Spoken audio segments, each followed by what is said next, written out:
안녕하십니까 상진 여러분. 오늘 수업을 시작하도록 하겠습니다. 학교 홈페이지에 있는 지도안을 다운로드 받은 후 수업을 시작하시기 바랍니다. 자, 그러면 지도안을 다운로드 받았으면 바탕화면에 있는 아이큐브 ERP 프로그램을 열어서 더블 클릭해서 지난번하고 똑같이 4002번 홍길동이 표시가 되어 있는지 확인하고 로그인 버튼을 눌러서 ERP 프로그램으로 들어가 보도록 하겠습니다. 오늘 수업은 프로젝트를 등록하고 관리 내역을 등록하고 회계 연결 계정 과목을 등록하고 물류 관리 내역을 등록하는 요 네 가지 수업을 하는 내용입니다. 전체적으로 그냥 내용을 확인하는 정도이기 때문에 내용이 그렇게 어렵거나 많지 않습니다. 자, 먼저 아이큐브 핵심 ERP 프로그램의 시스템 관리 프로그램을 한번 아래쪽에 있는 메뉴를 클릭해서 위로 올리겠습니다. 이미 회사 등록 정보 메뉴 6가지는 다 했습니다. 이제 요 플러스 기호는 안 눌러도 될 것 같습니다. 기초 정보 관리 메뉴 중에서 우리가 순서대로 쭉 해왔고요. 그 중에서 이제 프로젝트 등록이란 지난 시간에 창고 공정, 외주 공정 등록까지 했습니다. 이번 시간에는 프로젝트 등록을 할 건데요. 마찬가지로 메뉴를 더블 클릭해서 열면 오른쪽 화면이 이렇게 나타납니다. 자, 이렇게 더블 클릭해서 오른쪽 화면을 한번 볼까요? 프로젝트 등록은 뭘 하는 거냐면 특정한 행사나 프로젝트 등을 별도로 관리하고자 할 때 사용하는 메뉴입니다. 예를 들면 여기 화면에 보면요. 컴 교육 사업 완료 이렇게 되어 있는데 이걸 한번 눌러 볼까요? 이 회사는 자전거를 만들어 파는 회사라고 있습니다.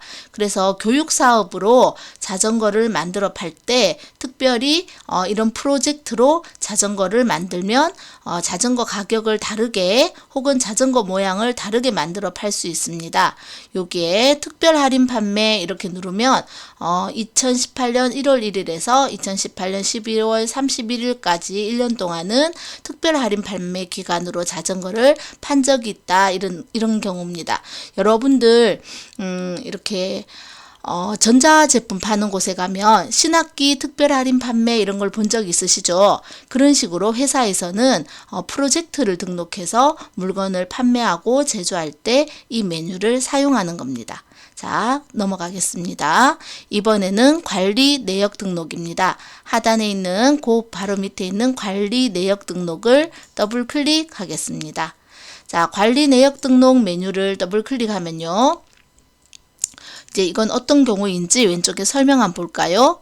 예금 종류나 거래처 등급 등의 관리 항목을 등록해 놓은 메뉴인데요. 여기에 등록해 놓은 메뉴가 있어야지만 다른 곳에서 메뉴들을 열어볼 수 있습니다. 여기에 메뉴에 없는 것은 다른 메뉴에서도 찾아볼 수 없습니다.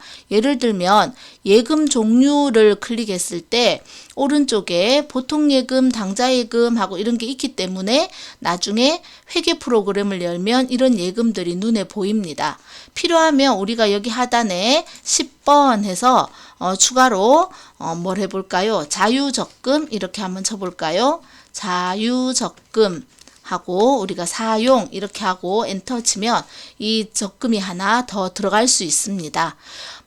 물론 미사용이라고 해놓으면 메뉴가 있다 하더라도 사용할 수 없고요. 여기 오른쪽에 보면 변경 가능이라고 되어 있는 메뉴들은 우리가 더 집어넣을 수 있습니다. 하지만 변경 불가능이라고 되어 있는 거는 더 넣을 수 없습니다. 그래서 여기 변경 가능은 하단에 빈칸이 있는데 변경 불가능은 빈칸이 없습니다. 못 고친다는 얘기입니다. 주로 여기 조회 구분에 보면 공통과 회계 두 가지밖에 없고요. 주로 회계 부분에서 많이 쓰인다는 얘기고 생산이나 물류 부분에서는 관리 내역 등록을 할 만한 것이 그렇게 특별한 게 없습니다. 자, 이것도 봤으니까 넘어가겠습니다. 다음에는 회계 연결 계정 과목 등록 메뉴입니다. 회계 연결 계정 과목 등록 메뉴도 더블 클릭해서 열어보겠습니다. 자, 이건 뭐냐 하면은 여기 모듈을 한번 눌러볼까요? 여기에 보면 영업관리, 자재관리, 생산관리, 인사관리, 서비스관리, 무역관리 이렇게 나오는데 우린 지금 생산관리를 배우고 있으니까 생산관리를 눌러보겠습니다. 그리고 오른쪽에 전표 코드를 누르면 외주가공비라는 게 나오는데요. 자, 이게 생산관리에서 이제 거래를 하다 보면 동가관계되는 거래가 있습니다. 그러면 동가관계되는 건 회계 처리를 해야 되는데요. 생산관리 업무를 하는 사람들이 회계에 대해서도 완전히 알고 있으면 좋겠지만 그렇지 않은 경우가 더 많습니다. 회계는 회계부서에서 잘 하겠지요. 그렇기 때문에 생산관리에서 일어나는 회계 처리는 회계하고 자동으로 연결되도록 설정을 해놨습니다. 무슨 말인가 하면 생산관리에서 외주, 다른 곳에 일을 맡깁니다. 다른 곳에 일을 맡기면 돈을 주게 되는데 그 돈이 외주가공비입니다. 그 돈이 나가게 되면 장부상에 여러분들 1, 2학년 때 회계 배워서 알죠? 외주가공비는 비용으로 처리되기 때문에 장부상에 차변으로 갑니다. 대체란 말은 옮겨진다는 뜻이고요. 차변으로 옮겨지게 되는데 이거를 생산관리 부서 사람들은 잘 모른다는 겁니다. 그래서 아예 이 ERP 프로그램 상에서 외주가공비라고 치기만 하면 장부 차변으로 무조건 옮겨지도록 우리가 연결을 해놨다 이런 뜻입니다. 그럼 우리가 이거를 꼭 알아야 되나요? 아닙니다. 몰라도 됩니다. 모르는 대신에 시험을 치러 가면 요거를 볼 줄만 알면 됩니다. 예를 들면 시험에 이렇게 나옵니다. 시험에 외주가공비는 회계의 어느 변으로 연결되느냐? 차변. 너무 쉽죠? 또 아니면 외주가공비를 외상으로 했을 경우에 회계의 어느 변으로 연결되느냐? 대변. 이렇게 알고 있으면 됩니다. 조금 더 많이 볼까요? 영업관리는 좀 많으니까 영업관리의 수금 이렇게 하면 자, 현금이 입금되었을 때 현금은 어느 변으로 대체가 되느냐? 차변. 쉽죠? 난 이제까지 차변 대변 가는 게 너무 헷갈렸다. 그래서 회계를 포기했다. 이런 학생들은 ERP 프로그램을 할 때 포기 안 해도 됩니다. ERP 프로그램 중에서 회계는 어려울 수 있지만 ERP 프로그램의 물류나 생산이나 인사 부분은 절대 포기할 필요가 없습니다. 이미 여기에 다 설정이 되어 있기 때문에 내가 굳이 차변 갈지 대변 갈지 신경 쓰지 않아도 되는 그런 장점이 이 프로그램 안에 있습니다. 자, 이것도 한번 보기만 하면 됩니다. 자, 이번에는 물류관리 내역 등록하겠습니다. 물류관리 내역 등록 메뉴를 더블 클릭해서 열고요.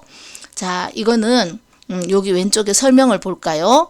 물류나 생산 모듈에서 사용하는 생산 설비나 작업팀 등의 관리 항목을 등록하고 관리하는 메뉴라고 되어 있고요. 이게 사용이 되어 있어야 작업 지시 등록 메뉴에서 사용할 수 있다라고 되어 있습니다. 자, 이게 무슨 얘기냐 하면은 물류 관리 내역에 여기에 지역 관리 구분에 이렇게 되어 있어야 여기 하단에 보면은 생산관리 공통이란 메뉴가 있습니다.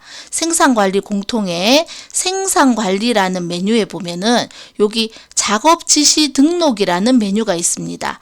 요거 작업 지시 등록이란 메뉴에 가서 여기에 있는 메뉴들을 쓰고 싶으면 여기에 있는 여기에 뭐 공정이라든가 요 작업 공정 확인, 작업장 확인 해서 조회 이렇게 해서 이런 걸 열고 싶으면 여기 있는 물류관리 내역 등록에 무언가가 들어있어야 된다는 겁니다.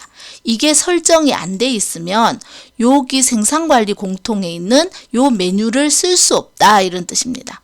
그래서 요 메뉴를 쓰기 위해서 물류관리 내역 등록 메뉴를 우리가 설정을 해 두는 겁니다. 그래서 이걸 설정해 두는데 여기 가만히 보면 여기 한번 볼까요? AM의 지역관리 구분이라는 메뉴를 보면은 지역이 우리는 서울, 광주 이렇게 지역을 해놓고요. 사용 여부의 사용이라고 되어 있습니다. 그럼 이 지역들을 우리가 다 쓸 수 있다는 얘기입니다. 재고 조정 구분이라고 되어 있고 이런 것들을 사용할 수 있게 되어 있습니다. 수입 재비용이라고 되어 있는데 이런 건 없습니다. 그럼 없다는 얘기는 못 쓴다는 얘기입니다. 이런 메뉴가 만약에 이제 작업 지시 등록 메뉴에 필요하다면 우린 쓸 수 없다 이런 뜻입니다. 자, 그리고 예를 들면 다음 문제 한번 볼까요? 선생님이 과제라고 되어 있는데 같이 풀어볼 건데 여러분들은 이제 답을 선생님한테 보내면 됩니다. 과제긴 하지만 함께 풀어보는 과제입니다. 자, 여기에 보면 다음 중 물류관리 내역 등록을 조회한 후 작업 지시 등록 메뉴에서 활용되는 관리 내역이 아닌 것은 이렇게 되어 있습니다. 자, 물류관리 내역 등록에 왔습니다. 물류관리 내역 등록. 그런데 P1 생산설비, P1이 어디냐면 여기 있습니다. P1 생산설비에 갔더니 여기에 봤더니 여기는 사용, 여기는 미사용, 여기는 사용, 여기는 사용 이렇게 되어 있죠. 여기에 미사용인 게 있지만 나머지 사용인 것도 있습니다. 그러니까 생산설비를 사용할 수 있다는 얘기입니다. 근데 P2 작업팀에 갔더니 여기는 4가지가 있는데 4가지가 다 사용입니다. P3 작업 시프트에 갔더니 4개가 있는데 4개 다 사용할 수 있습니다. TM에 갔더니 거래처 분류 TM에 갔더니 아무것도 없습니다. 이게 아무것도 없다는 얘기는 나중에 TM 거래처 분류는 작업 지시 등록에 가면 쓸 수가 없다는 얘기입니다. 결국 문제에서 물류 관리 내역 등록에 의하면 요 마지막 4번 TM 거래처 분류는 작업 지시 등록에서 쓸 수 없는 메뉴다 이런 뜻입니다. 이해가 되나요? 자, 그래서 여기에 나타나지 않는 것은 작업 지시 등록에서 쓸 수 없다. 또 하나 더 볼까요? 과제 2번입니다. 물류관리 내역 등록을 조회했을 때 P1 생산설비의 관리 항목 중에 P1 생산설비 가볼게요. 관리 항목 중에 사용할 수 없는 항목은 무엇인가? 자, 선생님 화면에 그냥 띄워놓고 답은 얘기하지 않겠습니다. 자, 이 중에 사용할 수 있는 게 있고 사용할 수 없는 게 있죠. 자, 그럼 여러분들은 답을 찾아서 선생님께 답을 제출하면 됩니다. 자, 과제 1번은 선생님이 답을 말해준 것 같고요. 과제 2번은 여러분들이 화면을 보고 답을 찾아서 선생님에게 2개 다 제출하면 되겠습니다. 오늘 수업은 여기까지 합니다.